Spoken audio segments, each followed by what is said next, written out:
A man once saw a lone elephant standing in the middle of the road in an African wildlife preserve and refused to move. When he finally took his binoculars to take a closer look, what he saw devastated him. Nigel had always resided in Africa and worked in a vast wildlife refuge that was home to a wide variety of creatures, including rhinos, elephants, deer, and lions. They made every effort to preserve and safeguard these animals as much as they could. Being able to interact with these animals on a weekly basis made Nigel adore his profession. He frequently scanned and examined the hearts of sedated animals because he was a skilled cardiologist. He actually had the opportunity to interact closely with the animals, but he was also aware that his employment involved risk because, despite being housed in a wildlife preserve, the creatures were still wild, as their name would imply. Nigel maintained vigilance and a persistent sense of foreboding, even when being sedated and put into a state of tranquilization. He had witnessed his coworkers being attacked by animals and suffering injuries, amputations, or even death. In spite of everything, Nigel couldn't have asked for more of a spectacular or satisfying career.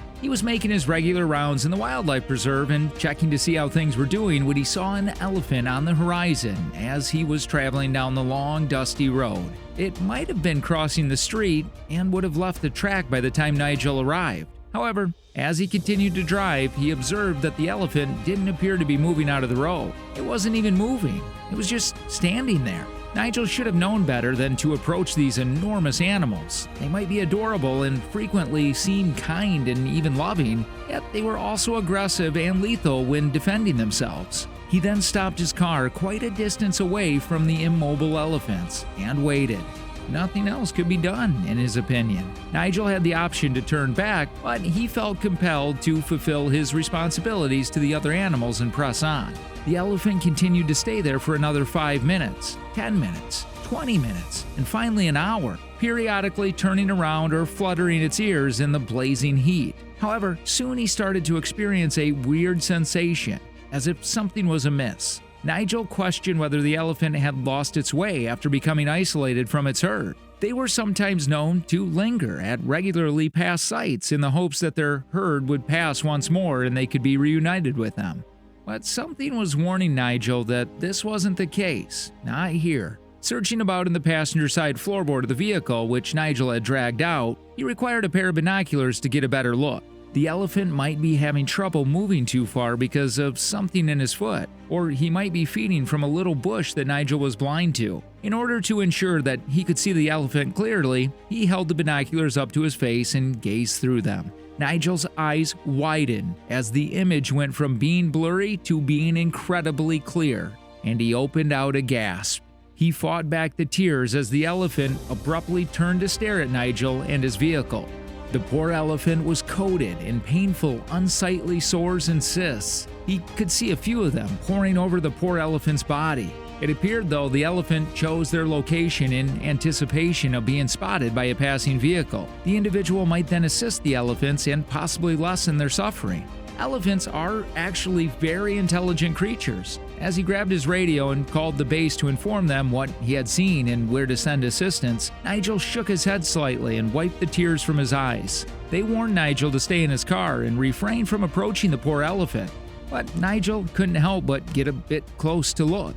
It was obvious in agony and misery, and he wished to lessen its sense of isolation. In an effort to avoid frightening the elephant, Nigel began to approach it slowly. He stopped his automobile for a considerable amount of time after getting within 15 to 20 meters of the lovely creature. With his own eyes, he observed the elephant's terrible, weeping abscesses and experienced a lump in his throat as emotions once more filled his eyes. The elephant gestured to Nigel with his trunk as if to signal him, but he showed no symptoms of aggression. In fact, the elephant collapsed to its knees and laid down on the road. It was in a very bad way. Nigel decided in a split second. He exited his car, and he made a careful approach to the gentle giant, who gave out a low sigh as if he were seeking assistance. Nigel walked up to the animal and got a good look at how bad the sores and cysts were, but still being very mindful that it was a wild and perhaps deadly animal. Then he did something very amazing and moving. He sat down a good distance from the elephant's head and began to converse with it. Even though the animal couldn't grasp what Nigel was saying, Nigel could tell it was paying attention and that there was a connection between them. Therefore, Nigel continued to babble endlessly about everything. It was obviously giving the poor creature comfort. Finally, he heard some moving automobiles. It was the other rangers who had arrived to aid the helpless elephant. They needed to be assured that everything was secure and that the elephant wasn't aggressive by Nigel. The doctors didn't take too long to begin examining the creature's body. They had to put him to sleep so they could treat him. So a daring vet approached the elephant's back and pierced it with a large, long needle. Even when the elephant winced, nothing happened. The elephant's eyes began to close as the sedative began to take effect.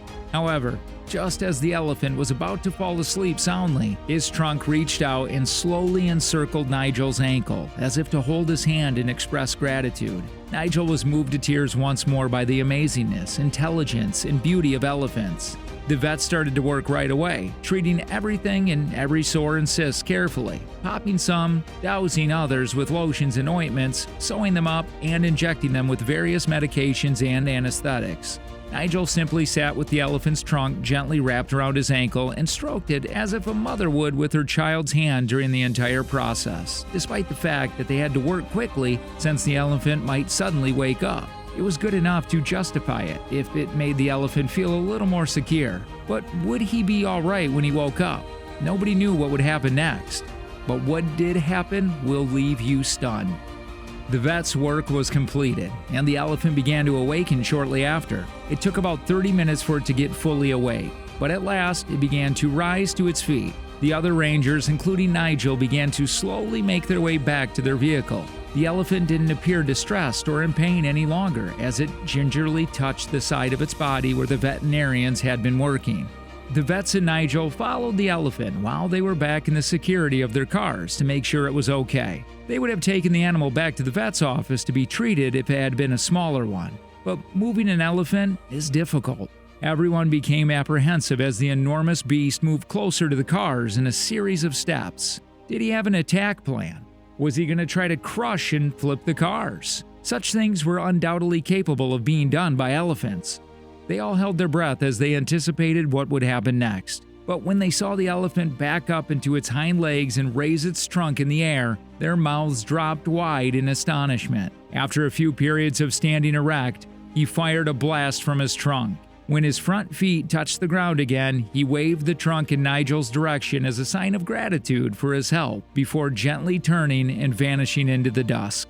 How would you have responded if you had seen such a sick elephant with such a gruesome appearing abscesses? Would you have kept going, or would you have jumped in to save it? Please share your thoughts and opinions in the comment section below because we love hearing from you. Don't forget to sign up as well. Till then,